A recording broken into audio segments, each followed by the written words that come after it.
Do you feel like you have an emotional roller coaster relationship? You know the type I'm talking about.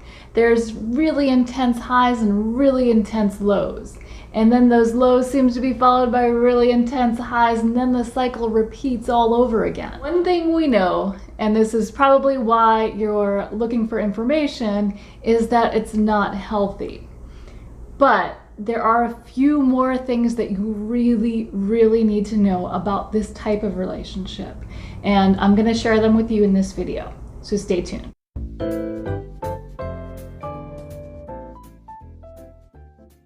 Welcome to the Common Ego community. My name is Christina, and today we're talking about emotional roller coaster relationships. Now, if you're in one, there is one question I want you to ask yourself right now.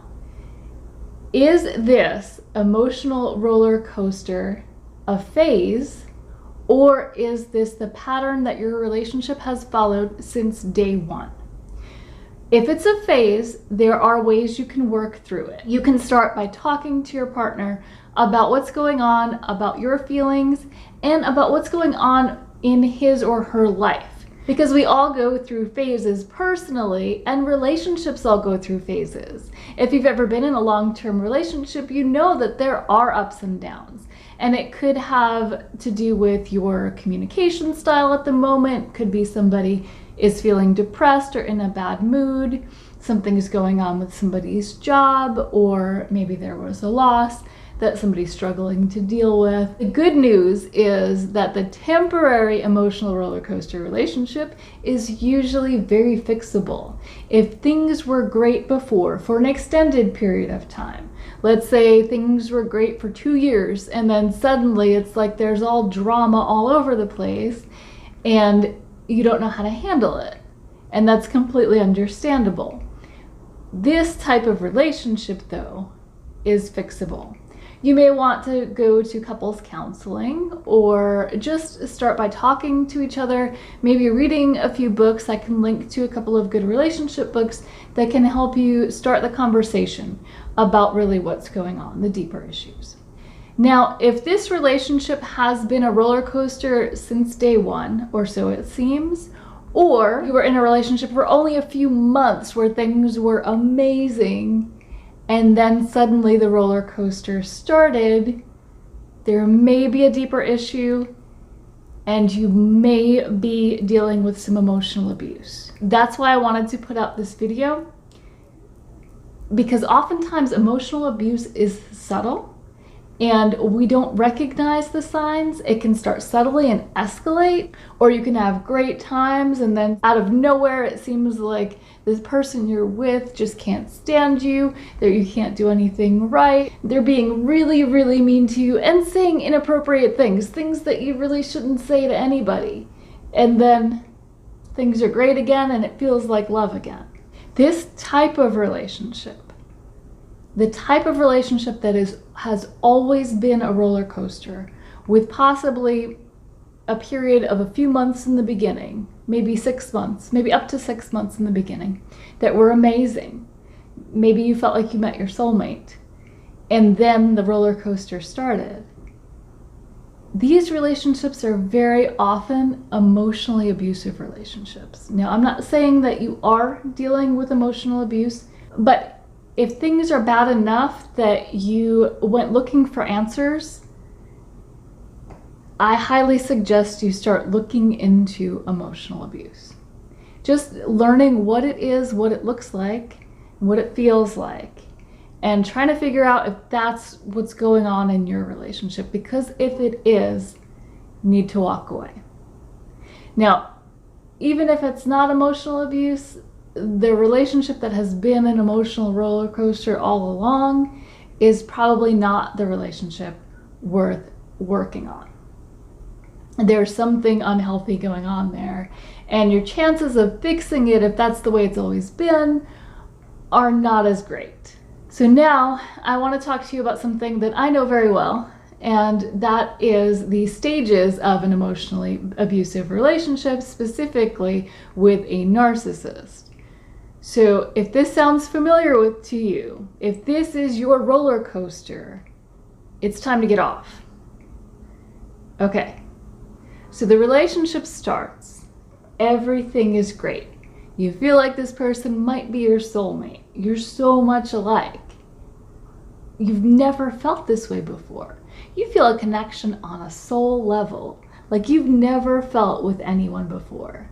And it happens very quickly. There's quick I love yous, and there's all kinds of romantic gestures, and everything just feels really good. Now, there might be some red flags in the beginning. Quick I love yous are also a red flag. But then, after some time, and it's going to be different in every relationship, how long it takes to get to this point, but after some time, things start going wrong. And you tell yourself that that's just the way things go, that this is what relationships are like. We go through periods of struggle, and that's true. But with an emotionally abusive relationship, this person that you're with, the person that you're in a relationship with, at this point will start to devalue you. This is a cycle. So the first part was called love bombing. This part is called devaluing. And it's so common that they have phrases for each cycle because so many people go through this. So that in the devaluing stage, it could be very subtle. It could be somebody saying, well, I know I said I loved you, but I don't actually love you. Or, I love you, but I'm not in love with you. If you've heard that before, it's definitely a red flag. At the very least, this person either doesn't understand love or they don't value you.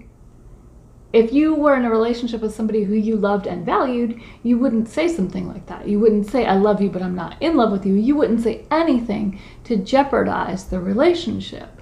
But at this time, in an emotionally abusive relationship, this is when all those phrases start coming out. And again, the abuse might start out subtly. It might just be that you can't put your finger on it, but you feel a certain way around this person. You feel like you have to walk on eggshells because somewhere along the lines, you realized that there are certain things that trigger this person that you can't really say without setting them off. Another example of how you might feel bad in this type of relationship is that you feel like you start questioning yourself with everything you do. If you can identify that your self-esteem and your self-worth is not what it used to be when you're in this relationship, there's a good chance that there's emotional abuse going on.